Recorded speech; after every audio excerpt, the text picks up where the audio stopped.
Welcome to Voices in My Head, the official podcast of me, Rick Lee James. I'm a recording artist, a singer, a songwriter, an author, a worship leader, and an ordained minister in the Church of the Nazarene.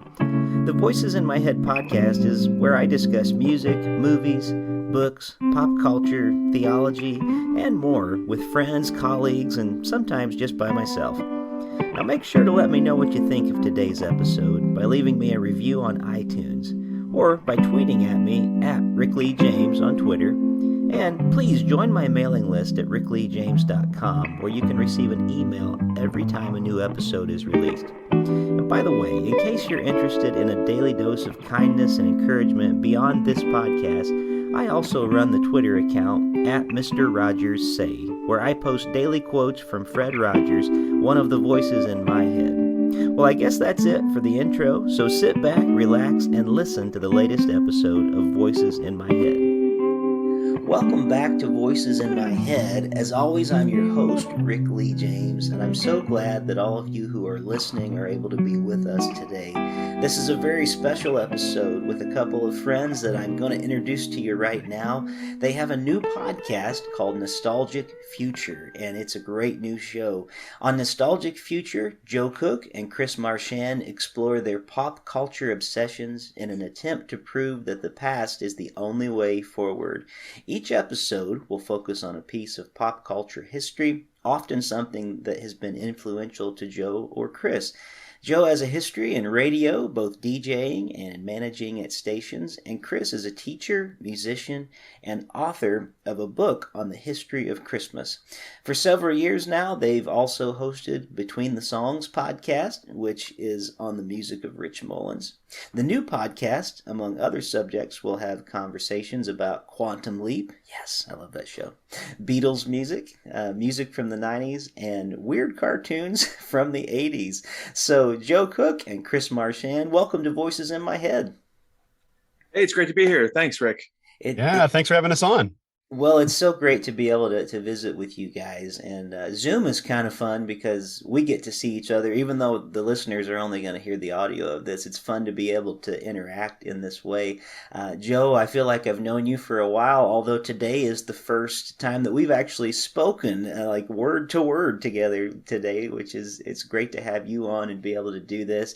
Chris, I think this is your second or third time on Voices in My Head, so I'm Second time you were our guest on our podcast. That's right. I got confused because I know we've talked because of things. I've been on your show because of Rich Mullins related stuff. So that's right. So yeah, we were interested, in your take on your Mullins song on Thunder, and so that all the crossover, right? Sure. The crossover interests. Yeah, that was so much fun. I really enjoyed listening back to our conversation too, which I don't always do when I'm on a podcast, but I had so much fun with the conversations. So. With your episode, I had fun, which is I kind of like making these radio specials, even though I don't do radio, but so I interwove your songs in amongst your interview. So to me, it was like, I love doing stuff like that. I would get paid to do stuff like that in the real world, but I make podcasts for fun. Wouldn't we all? That would be, it'd be fun if we could all get paid for that. That'd be great. So, yeah. Well, you know what? Let's dive right in today. I want to make the most of the time that we have together, but let's first start. Just let everybody know, if you could, just in, try to keep it to like 30 seconds to a minute each, but tell us a little bit about yourself. Let's start with Joe this morning, and then we'll go into Chris, and just tell our audience just a little bit about who you are. Yeah. As you mentioned, I worked in radio for many years. I managed, the whole Rich Mullins thing that, I actually lived out on the Navajo reservation for 4 years, managed some stations out there. Started Ragamuffin Archive on YouTube, like 12 years ago. I've been doing that ever since. And just have, like we're going to talk about today, just many pop culture obsessions that I just haven't been able to shake my entire life. And this podcast is just going to give Chris and I, it's like a group therapy session for us to work through why we're so obsessed. Awesome. And Chris, tell us a little bit about yourself. Yeah, I'm from Peoria, Illinois, and kind of born and raised here, married. We have 4 kids, and I'm a pastor, so I'm an Anglican minister. I'm also, like you, Rick, a music pastor, worship leader. And I currently teach online classes for a school called Scole. And so I do a lot of teaching and working on my own music as well and doing podcasting and other sorts. So I just I'm also, currently trying to do some writing as well. So yeah, that's terrific. All the things.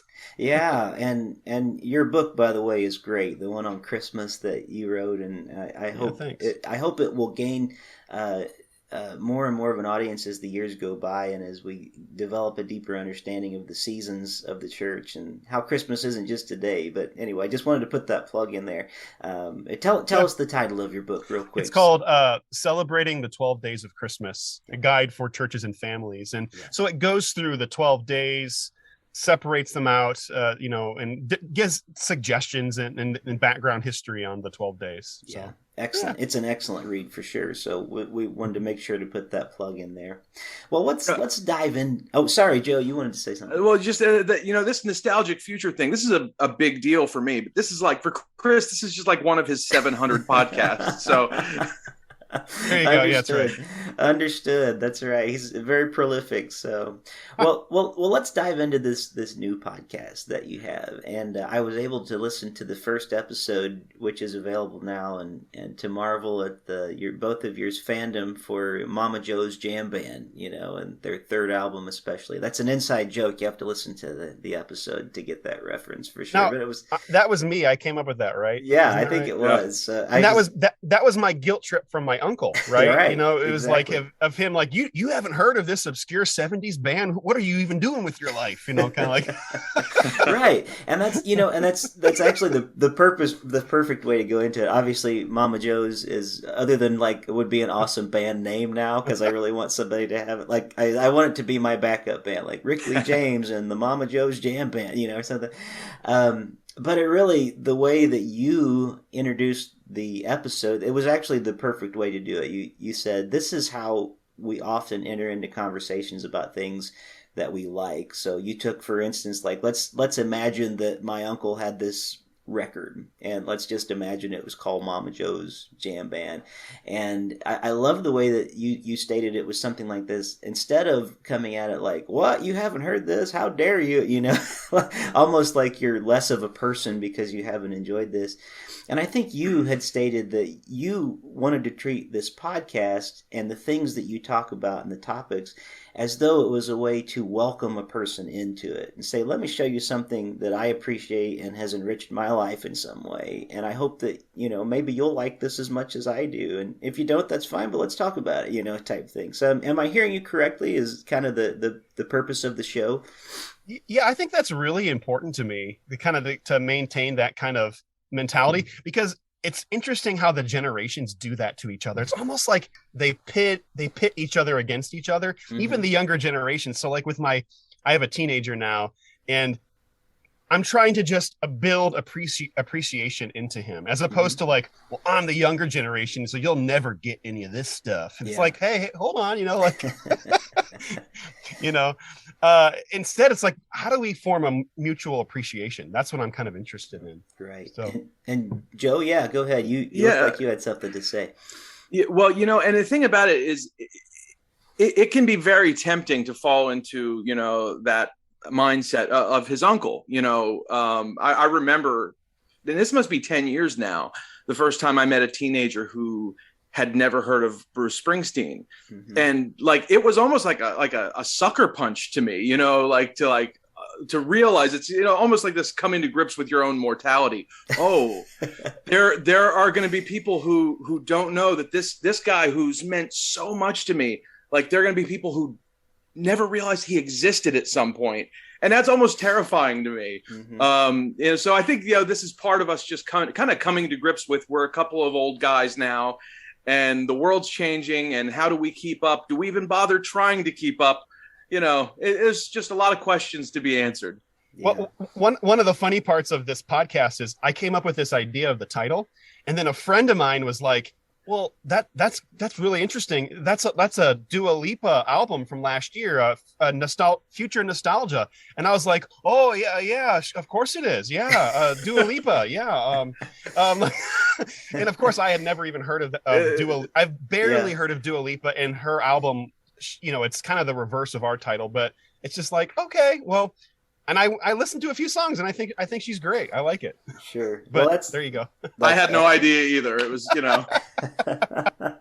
Yeah. Well, I think that's a great approach to entering into not just pop culture stuff. Like I think your podcast is going to focus a lot on, but honestly, probably any conversation. That's probably a good posture to enter into. It's, if we can create an atmosphere of welcome, I think that's a very holy thing and a very beautiful thing if we can find ways to do that. We often, I feel like we want to be very precious about the things we love sometimes, and we can almost become prideful and even mean about it in some ways. But I remember having a similar, when you were talking about people not knowing Bruce Springsteen, and this has been 15 years ago. All right, so it's not been recently. But when I was still youth pastoring, I made a Star Wars reference, thinking everybody's going to know this. And those teens looked at me like, what in the world are you talking about? I've never seen Star Wars before. So even then, like, there's just a way that pop culture starts to die out after a while. And when you think about it on a broader level, I mean, a lot of things. It's interesting to me to find the things that have stood the test of time. It's sometimes easier to find those things in the church, for instance, like which hymns hung on, like there have been probably millions of hymns written, from ages past. And yet there's like this select handful that everybody knows that have stuck and they're still remembered. So that's just one example of like a thing that for whatever reason has stood the test of time.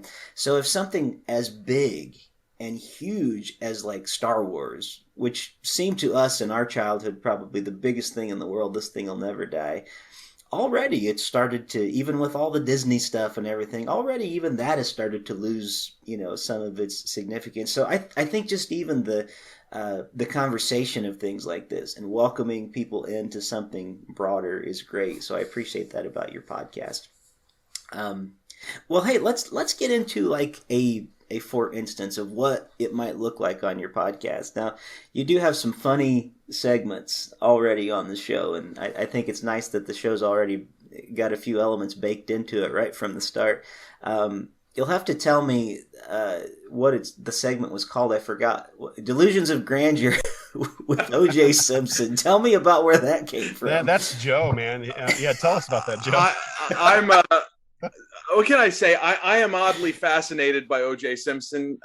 He's I wouldn't call myself necessarily a fan, but he's maybe my favorite personality to follow on Twitter, because it's just I don't even know how to put into words what the disconnect with that is there. He says a whole lot of nothing in his videos, and to me it's just absolutely fascinating. And there's other people like that Chris and I have discussed over the years. Mike Love from the Beach Boys is a guy that we're sort of fascinated with. I met Mike Love. That's a story for another day. And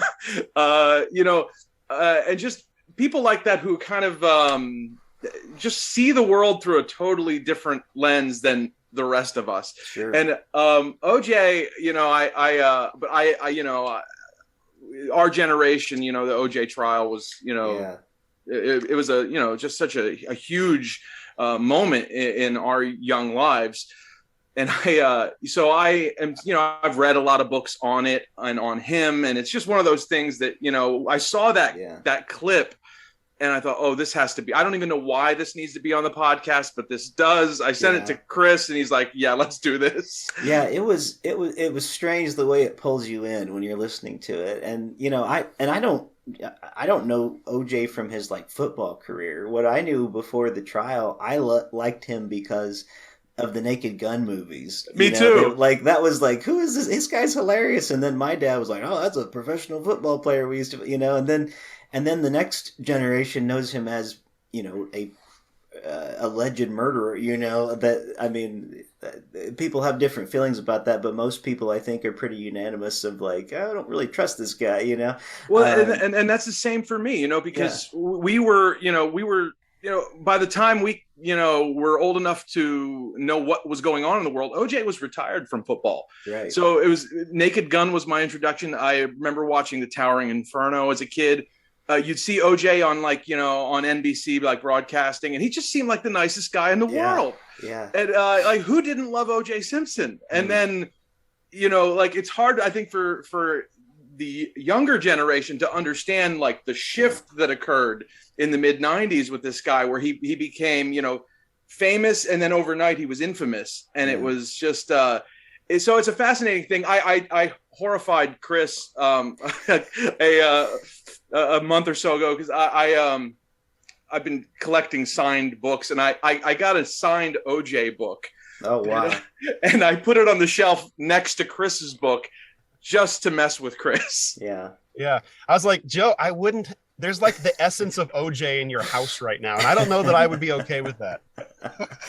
Well, it is interesting, because these perceptions that we have, we don't really know these people. That's one thing about pop culture. And as we saw in just a few weeks ago, I mean, the slap that happened on the Oscars, we everybody all of a sudden went from Will Smith, super nice guy, to what in the world? Will Smith slapped Chris Rock on live, and I don't think any of us know quite what to think of that yet, and we formulate these opinions about people based on really these illusions in some ways that they're set up.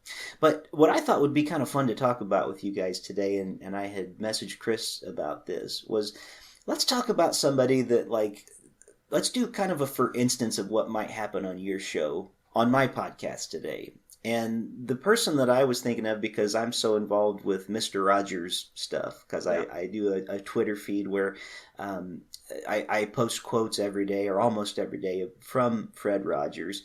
And I've read just about every book on the man that I can find. I've seen documentaries, so I'm pretty well versed. I mean, I wouldn't say I'm a historian, but I'm about as close as you can get from like a layman's perspective, just because of what he's meant to me in my life.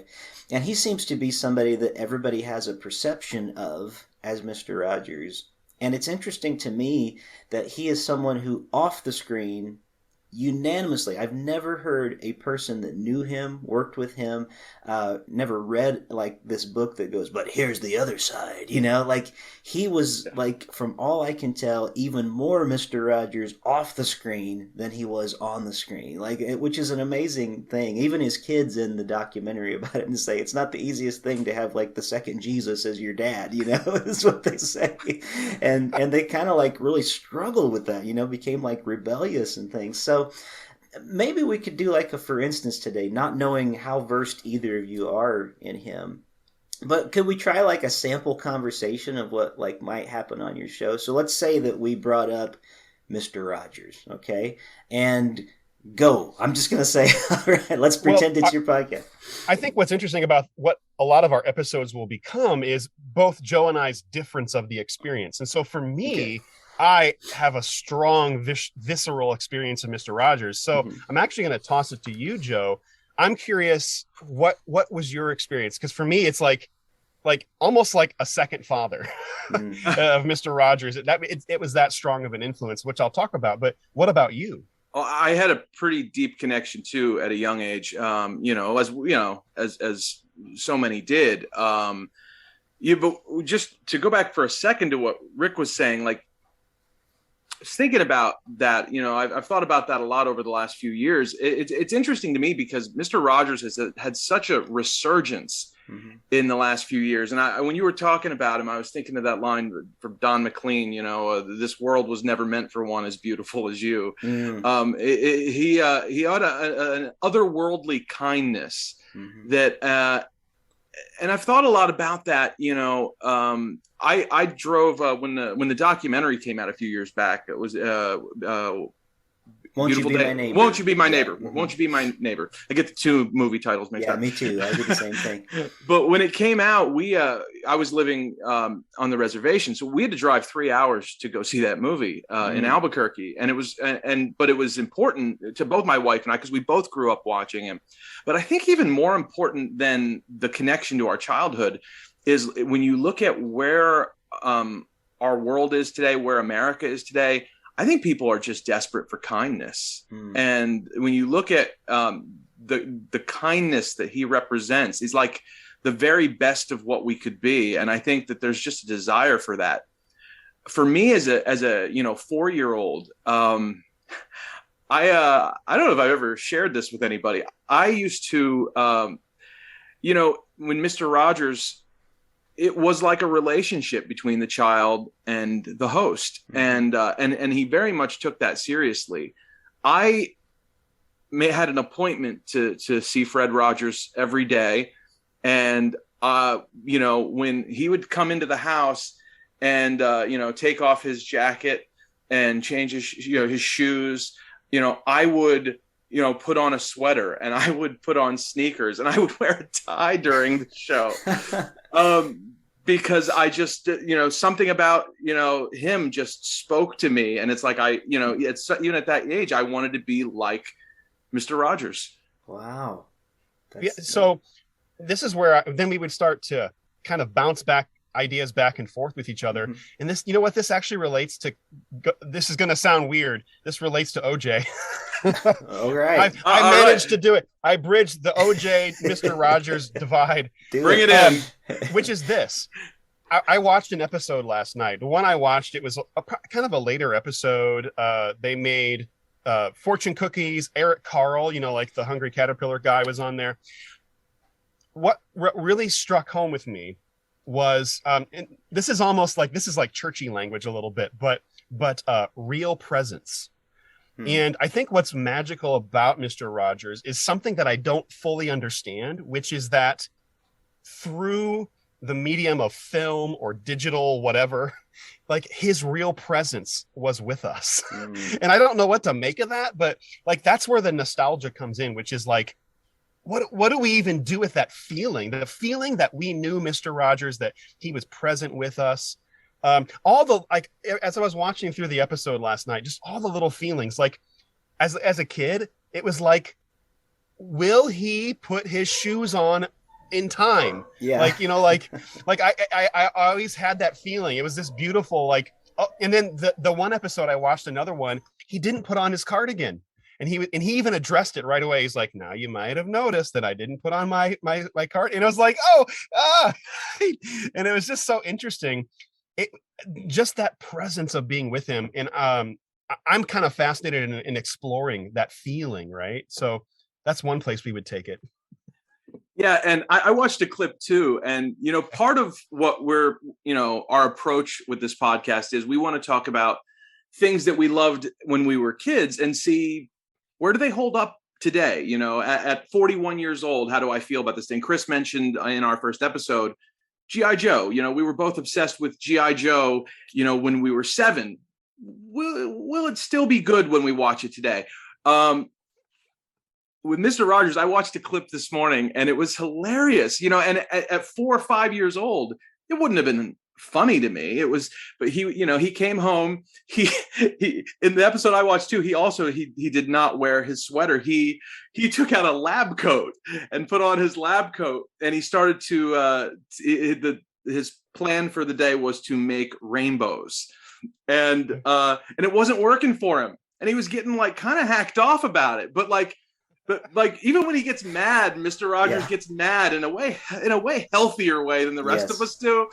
And it was hilarious to me because he's like, he's got to work through his anger. So he decided, instead of kicking and screaming, he was going to draw a picture because that's a healthy way to work through his anger. And he also got on the phone with Mr. McFeely because Mr. McFeely knows a lot about making rainbows, which is just hilarious to even think about today. But as a kid, who you don't think about how kind of absurd that is. And Mr. McFeely is like, well, do you have your prism? Do you have he has all of the tools for rainbow making right at his disposal. And it's great.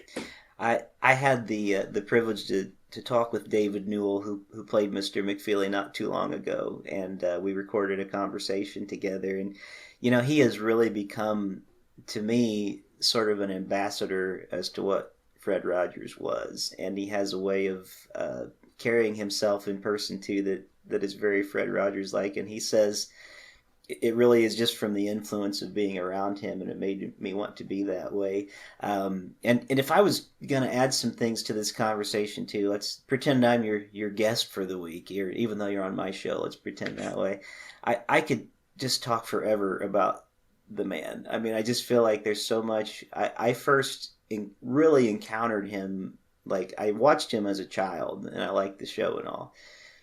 But I first really encountered him through this book by Amy Hollingsworth called The Simple Faith of Mr. Rogers, which she was a friend of his. She worked on the show, and she really, it's more of a spiritual biography than anything, and sort of like his practices, how he became so intentional. And it's interesting too because, you know, as we're talking all as guys in our early 40s right now, that's about when he started the show. You know, he'd done a lot of living in his life and a lot in the world, but you know, all of this wisdom and very intentional lifestyle of the way that he practiced his routine. You know, he would get up every morning very early, somewhere like 4 o'clock, between 4 and 5, and he would start his prayer time, and he would read his Bible, and he had this incredibly long list of people that he would pray for, you know, and so it would just keep growing, it seems like, and people that he would meet, and then he would go exercise. He loved to swim, so he would go swim laps before he went through every day, and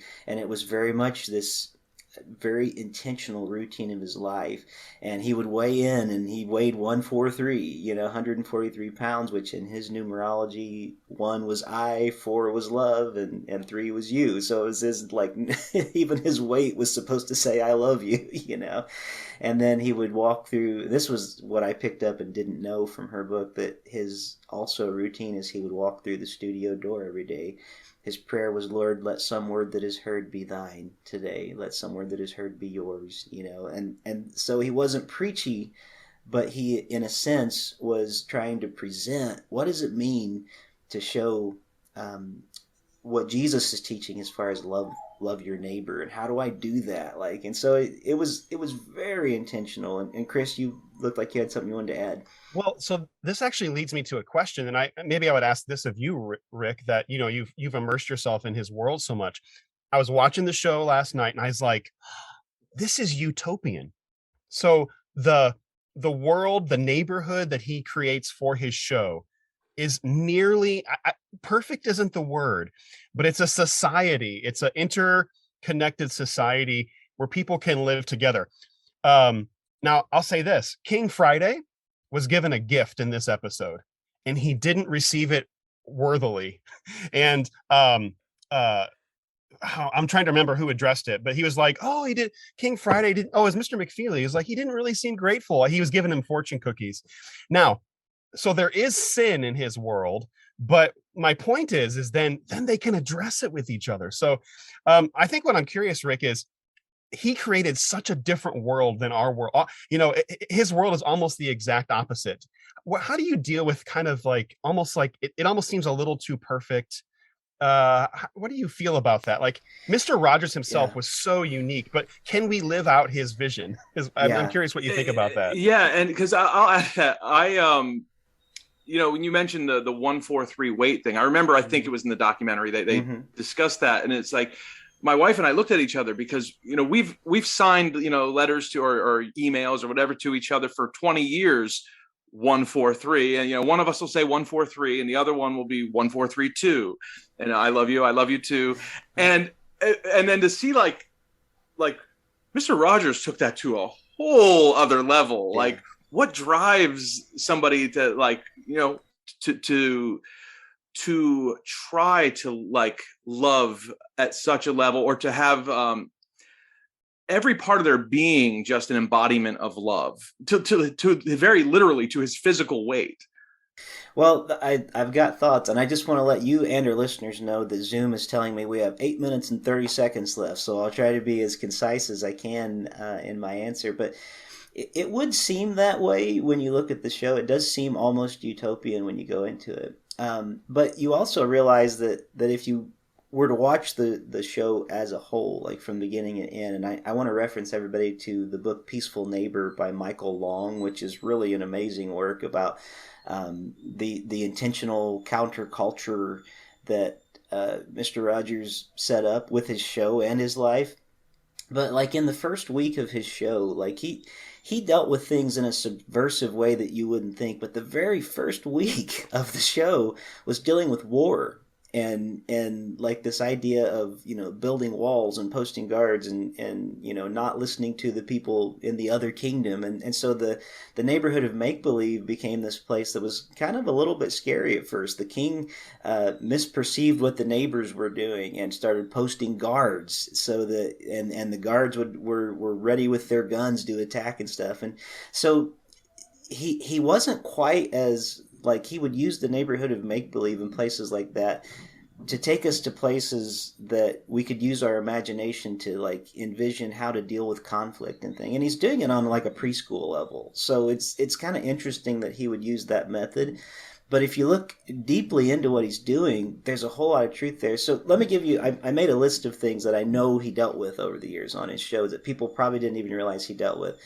He dealt with war and peace several times. And I apologize, by the way, if you guys hear my dogs whining in the background. They both went outside. I'll have to get them in a minute. So sorry, everybody, if that's happening.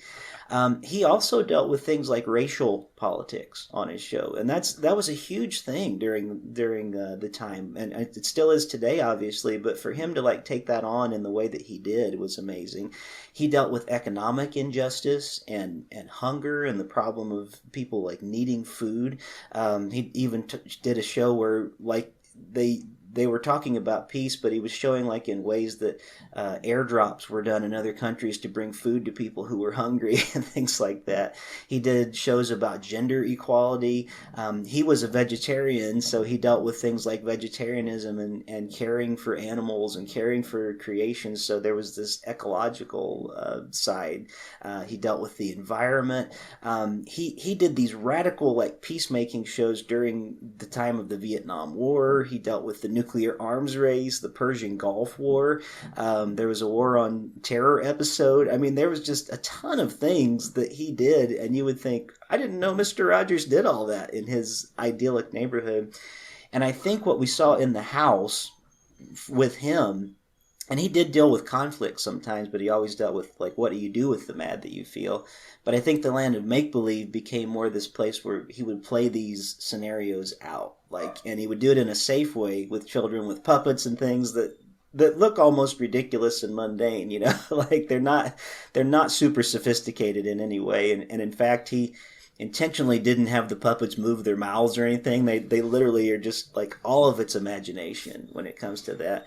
But when you think about it, with 3.5 million viewers weekly, which is about what he had, he probably reached more people with his messages on nonviolence, for instance, than any other Christian activist you could ever think of. And if you look back at those shows, it's like, wow, or even death. That was the one I didn't even write down. But like, for him to sit and deal with like the death of a goldfish and then talk about mortality issues with very young children in a way that still welcomes all of us in. I mean, very powerful stuff there. So with about 4.5 minutes to go, I'm going to turn it back to you guys and let you respond. Well, I have two things jumping off of that, which is number one, he's still fathering us today, which I just find fascinating. So all the things that you just mentioned, I'm just like, my mind's just like blowing up. Like even like talking about nonviolence, making peace in a way that people don't fully understand. So the fact that he's still fathering us, like that's what we would discuss on the podcast, kind of that nostalgia factor. However, there's the entertainment factor too, which is I'm sitting there watching fortune cookies being made. I'm like riveted. I'm like, oh my goodness, fortune cookies are amazing. Like, so the fact, and like the puppets, it's like, yeah, they're not very sophisticated. And yet we're sitting there watching it. Like, I love this. I just love it. Yeah. Well, so, then like the crayon factory, like when he would do picture, I mean, things like that. It was educational, and it was still as an adult. Sometimes if I can't sleep, and I need something to relax me, or if I had a stressful day, it's strange. I'll go to things like that just because of the calming effect. It's like, it has this way of doing it. And I think he was very intentional about that. And again, it didn't happen by accident, I don't think. Everything with Fred Rogers, he was very intentional about. He was kind of like the the opposite of what we see in our political parties today, which is always there to inflame and make things worse.